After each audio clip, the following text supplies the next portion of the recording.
देखिए दर्शकों, जैसा कि हम चुनावी सर्वे कर रहे हैं और चुनाव पीक पर चल रहा है, मतदाता भी जो उम्मीदवार की परख कर रहे हैं। अब हम नांगल चौधरी के छापड़ा गांव में हैं, जो मूलाराम पहले विधायक रहे हैं।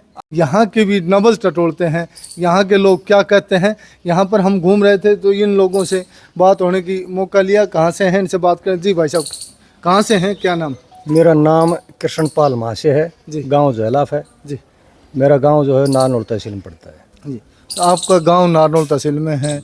आप नांगल चौधरी में वैसे आए थे या कोई वोट का कोई मामला था? नहीं, हम जो है इस परिवार से कोई 30-32 साल पहले से लगे हुए हैं, जुड़े हुए हैं। मूलाराम जी के परिवार से? नहीं, चौधरी फुसाराम जी जो बड़े जननायक थे, यहाँ इस धरती के महान पुरुष थे, बड़ी महान शख्सियत हुई है।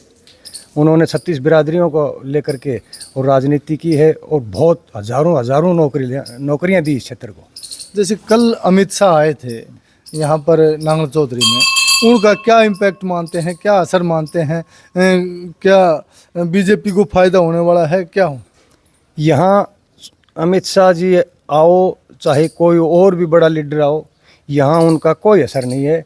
यहाँ नांगल चौधरी की जनता 36 बिरादरियों ने चौधरी भूपेंद्र सिंह जी हुड्डा के नेतृत्व में हरियाणा में कांग्रेस की सरकार बनने जा रही है।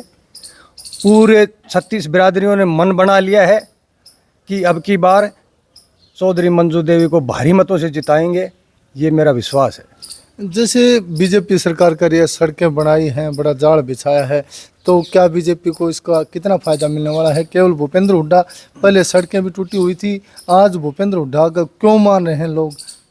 भूपेंद्र जी हुड्डा 36 बिरादरियों के नेता है और भारतीय जनता पार्टी तो एक जुमलेबाज पार्टी अभय सिंह 26 जाति के नेता नहीं है? नहीं, ये डिक्टेटरशिप है। राव अभय सिंह को लोग विकास पुरुष भी कुछ कहने लगे हैं, इस प्रकार की बातें हैं। वो तो मैंने आपको पहले बता दिया कि ये जो भारतीय जनता पार्टी है, जुमलेबाज पार्टी है, इसमें हर आदमी त्रस्त है, चाहे पोर्टल को लेकर के हो। नहीं, अभय सिंह की कोई निजी नाराजगी, किस प्रकार की नाराजगी है, कैसी है? ये लोग अभय सिंह को दूर क्यों करे हैं, भूपेंद्र हुड्डा को स्वीकार क्यों करें? इनमें अहंकार है, अहंकार है। कार्यकर्ताओं से ठीक रहते हैं ये कार्यकर्ताओं को कार्यकर्ता 36 बिरादरी के नाराज हैं और भारी मतों से चौधरी मंजू देवी जीतेगी चुनाव, ऐसा 36 बिरादरी ने मन बना लिया है। और हरियाणा में चौधरी भूपेंद्र सिंह जी हुड्डा के नेतृत्व में भारी सीटों से सरकार बन रही है। आज कैसे आना हुआ है यहाँ पर? हम इनके पार्टी से जुड़े हुए हैं और कांग्रेस पार्टी से जुड़े हुए हैं और इनके कार्यकर्ता हैं पुराने। आप कांग्रेस पार्टी के खास कार्यकर्ता हैं? हाँ जी। तो आपकी तो आवाज कांग्रेस की बनेगी, क्योंकि कांग्रेस के भगत हैं। जी, आप कहाँ से? हम दो चाणी से हूँ सर। दो चाणा नांगल चौधरी विधानसभा में आता है। तो कैसे आना हुआ यहाँ पे? यहाँ हम सब किसी कांग्रेस के साथ मंजू जी से पहले लगे हुए थे, अब भी साथ लगे हुए भूपेंद्र हुड्डा के साथ, और उनकी नेतृत्व में हम जो है। भूपेंद्र हुड्डा के आप लगातार लगे हुए हैं, क्या खासियत है भूपेंद्र हुड्डा में? अभय सिंह यादव में क्या बुराई है जो आप अभय सिंह यादव के साथ नहीं? हम तो साहब आज से नहीं, यानी जब गाय बछड़े का निशान था ना कांग्रेस का, तब से हम साथ हैं कांग्रेस के साथ हैं या मंजू चौधरी के साथ? मंजू चौधरी के साथ। हाँ, ये हमारा विश्वास है। हमारा विश्वास ये भी है कि मंजू जी को कोई हटाने वाला नहीं है, ये मेरा देह है। दर्शकों नमस्कार, हम अब नांगल चौधरी के छापड़ा गांव में पहुंचे हैं। जो मंजू चौधरी कांग्रेस से प्रत्याशी हैं, उनका ये निवास स्थान है और इनसे बात करते हैं। कल अमित शाह की रैली, जो बीजेपी के पक्ष में अमित शाह की रैली थी नांगल चौधरी में, और कल कांग्रेस के पक्ष में सचिन पायलट आने वाले हैं। तो किस प्रकार का कल जो अमित शाह की रैली थी उनका असर मानते हैं? मंजू चौधरी जी चुनाव में लगातार घूम रही हैं और अपने वोटरों को अपनी जो खासियत हैं बता रही हैं, दूसरी पार्टियों की जो बुराइयां हैं, कमियां हैं बता रही हैं। किस प्रकार का असर मानती हैं? जी नमस्कार। जी नमस्कार जी। जैसे कल अमित शाह की रैली हुई है, हाँ जी। और उसको लेकर क्या कहेंगे, लोगों का क्या असर है? मुझे नहीं पता अमित शाह की रैली कैसी हुई, क्यों मैं तो अपने खुद के जनसंपर्क में लगी हुई हूँ। तो लोगों का क्या कहना है, लोग क्या कर रहे हैं ग्राउंड में, अपनी चुनाव में क्या पोजीशन मानते हैं? नहीं, लोग विकास को वोट देंगे, कांग्रेस पार्टी को वोट देंगे। कांग्रेस पार्टी? हाँ जी।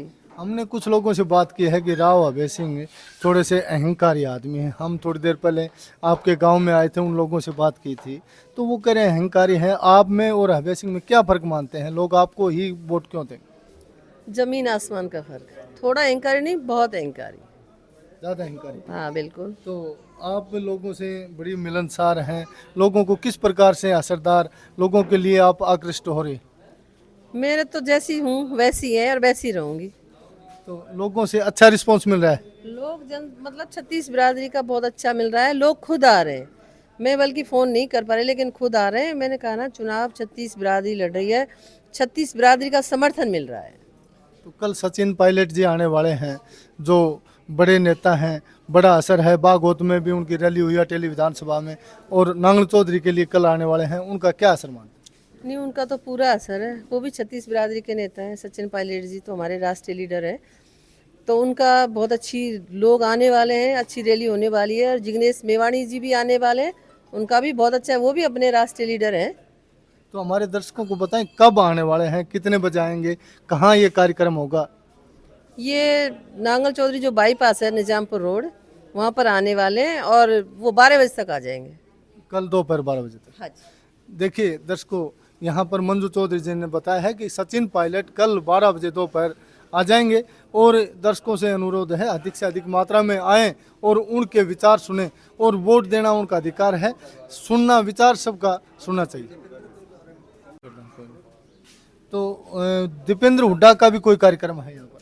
हाँ, उनकी भी एक जनसभा है निजामपुर में 2 तारीख को।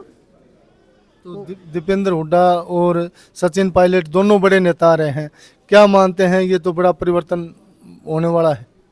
दोनों बड़े नेता हैं और दोनों मुख्यमंत्री। दीपेंद्र हुड्डा जी भी मुख्यमंत्री बनने वाले हैं और अपने सचिन पायलट जी भी मुख्यमंत्री, और युवा दिलों की धड़कन है। तो पहले आपके ससुर मंत्री रहे, आपके पति विधायक रहे, अब आप विधायक बनने वाले हैं, तो क्या मंत्रालय में, मंत्रिमंडल में भी आपका हिस्सा होने वाला है? मंत्रिमंडल में तो जनता जनार्दन पहले अच्छे वोटों से जिताएगी, उसके अनुसार ही महकमा मिलेगा। और कहते हैं ना कि मंत्री के बदले मंत्री। क्योंकि अभय सिंह के कम्पिटेटिव हैं, अभय सिंह भी मंत्री रहे, तो मंत्री का कम्पिटेटिव भी मंत्री बनने का हक बनता है। हाँ बिल्कुल, मैं बता तो रही हूँ, मंत्री के बदले मंत्री। और जनता जनार्दन का वो है, जनता ही चुनाव लड़ रही है, जनता ही चुनाव जीत रही है और जनता ही मंत्री बनेगी। तो आपने पक्का, आपको पूरा ऑब्जर्वेशन कर लिया है कि हमारी जीत निश्चित है? मैंने कहा ना कि चुनाव जनता लड़ रही है, तो जनता ही जीत दिखाएगी और जनता ही जीतेगी चुनाव। तो कुछ लोग यहाँ पर उपस्थित हैं, उनसे भी बात करते हैं। क्या कहना है जी, कहाँ से हैं? जी अपना गांव बीगोपुर है। क्या नाम है? नारायण है। नारायण है।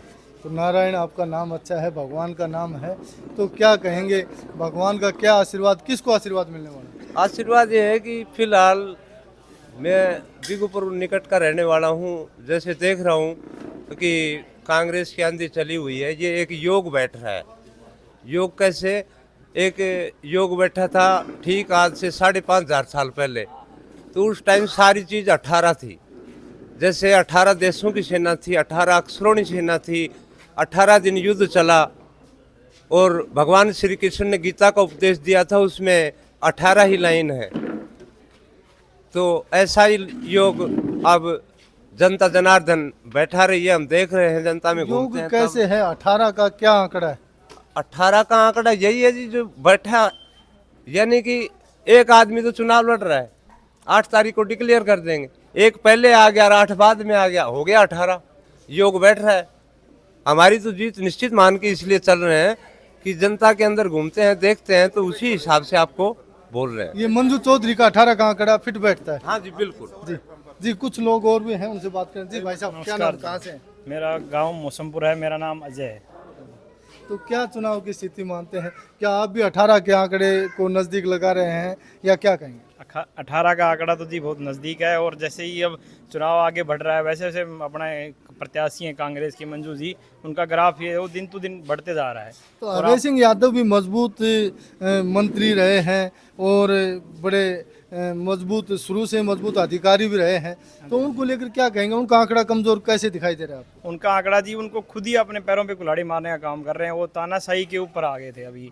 क्या कि जो भी जाते हैं उनके पास किसी से प्यार से बात नहीं करते, सबको धमका के बात करते हैं, और एक कुछ एजेंट बना रखे हैं गांव-गांव में, पहले उससे बात करो, पहले उसके पैर पकड़ो एजेंट के जाके, फिर अभय सिंह जी के पास पहुंच पाओगे। आप उससे पहले पहुंच ही नहीं पाते उसके बाद। एजेंट तो- किस प्रकार के कमीशन के एजेंट हैं या वैसे बड़े नेता बना रखे हैं? हाँ, वो जो नेता बना रखे हैं कि गांव का यही सब कुछ ठेकेदार है, यही बताएगा गांव में क्या हो रहा है क्या नहीं, ये इसको वोट दिया है कि नहीं दिया, किसके खिलाफ है, वो सब बताएगा। फिर आगे जाके आप मंत्री जी के पास पहुंच पाओगे, उससे पहले मंत्री जी के पास पहुंच ही नहीं सकते आप। ये बड़ी कमी मानते ये हैं बहुत बड़ी कमी है, वो खुद ही अपने पैरों पे कुल्हाड़ी मारने का काम कर रहे हैं अभय सिंह यादव। ये जो बिचौलिए का काम है और डिक्टेटरशिप मैं आपको एक बात बताना चाहता हूँ कि जैसे 5 तारीख को तो अपना मतदान है, उसमें 3 जोड़ोगे आप तो 8 तारीख हो जाती है, और 3 को ही अपना निशान है मंजू चौधरी जी का। इस तरह करके अपनी जीत सुनिश्चित की तरफ बढ़ रहे हैं, जीत की तरफ। जी भाई साहब कहाँ से हैं? मेरा गांव जी नजदीक बेरुंडला गांव है। बेनोला बेरुंडला बेरुंडला। हाँ जी। तो कितने वोटों का गांव? बोटो का गांव है 650 के लगभग। 650 वोट हैं। तो क्या स्थिति मानते हैं, किस पार्टी की स्थिति मानते हैं, किस उम्मीदवार की मानते हैं? स्थिति तो कुल कांग्रेस का ही चल रहा है जी। कांग्रेस का चल रहा है, मंजू चौधरी का चल मंजू रहा चौधरी है। है। मंजू चौधरी प्रभावी हैं या कांग्रेस की पार्टी? दोनों पार्टी। दोनों पार्टी। मंजू चौधरी का जी प्रभाव है बाबा। अभय सिंह यादव को आप प्रभाव क्यों नहीं मानते? अभय सिंह ने तो भाई से भाई लड़ाने का काम किया, गाँव में 2 पार्टियां करवाने का काम किया, आपस में द्वेष भावना कराने का काम किया, 1-2 भाइयों में झगड़ा होगा उसमें एक पकड़ने का काम किया, और इसने तो डिटेक्टर की तरह काम किया, लोगों को प्रेशराइज करने का काम किया, लोगों को सम्मान गया जिसके दर पर ऐसे मैच पर पैर रख लेता, उसके वीडियो भी हैं, और डरका दरखा कर सभ्य हैं, IAS बड़े तो हो बड़े सकता है। IAS रहे IAS से हैं, पढ़ा लिखा तो आप उनको इस प्रकार से मैच पे पैर रखना, इस प्रकार की क्या बातें मानते? शायद ये उनका घमंड हो सकता है, घमंड हो सकता घमंड है, अहंकार है। है इनका। अहंकार तो बोल रहा है सिर चढ़कर उसके, आज ऐसी भाषा करे, मूंग दलने का काम कर रहा है कि मूंग दलूंगा की छाती पर। ये IAS की भाषा थोड़ी होती है। क्या बोलता है? IAS तो मूंग दड़ूंगा, आपकी छाती पर मूंग दलूंगा यही। यही दड़ूंगा, हाँ। मैं हारूंगा नहीं। ये पता नहीं किस क्या लैंग्वेज है उसकी, ये मुझे तो IAS की लैंग्वेज नहीं लग रही है। जी थे कुछ लोगों के बाहर से व्यू भी लिए हैं। उन लोगों का कहना है कि बाहर से भी लोगों ने कहा है कि अभय सिंह घमंडी आदमी हैं, और कुछ यहाँ पर भी लोगों ने बताया है कि अभय सिंह घमंड करते हैं और गड्ढे हैं, और इस प्रकार से गलत जो उनका तरीका है इससे लोग संतुष्ट हैं, और इसलिए मंजू चौधरी का समर्थन करते हैं और मंजू चौधरी को जिताने की बात करते हैं। ये तो समय बताएगा कौन किसको जिताएगा, लेकिन आज का जो रुझान है जो मंजू चौधरी के पक्ष में है, और लोगों का बड़ा मन दिखाई दे रहा है। आप कमेंट्स के जरिए हमें अवश्य बताएं, और हमारी वीडियो को अधिक से अधिक शेयर करें, और हमारे चैनल को सब्सक्राइब करें। धन्यवाद। कहेंगे कहाँ से हैं, क्या नाम मैं है? दिनेश डावला आंतरी से बोल रहा हूँ। आतरी नांगल चौधरी विधानसभा हाँ में। जी, नांगल जी, चौधरी क्या विधानसभा। मैं कहना ये चाहता हूँ, देखो मैं पुरुष और प्रकृति जो सृष्टि की रचना है ना, इसमें कण कण में भगवान बताया है, और पूरे जन जन की मंजू के लिए फुल आवाज़ है, और शंकर भगवान की ऐसी माया फिरी हुई है, ना किसी का बुरा कहना नहीं भला कहना, एक नीति बन चुकी है, एक बच्चे से लेके बूढ़े तक। अब मंजू चौधरी बढ़िया बिजी हो रही हैं, ठीक है, और ये सब शंकर माँ की भक्ति करी है इनने, उसका फल इनको मिल रहा है। किसी का बुरा कहने से क्या फायदा होगा। जय भीम, जय भारत।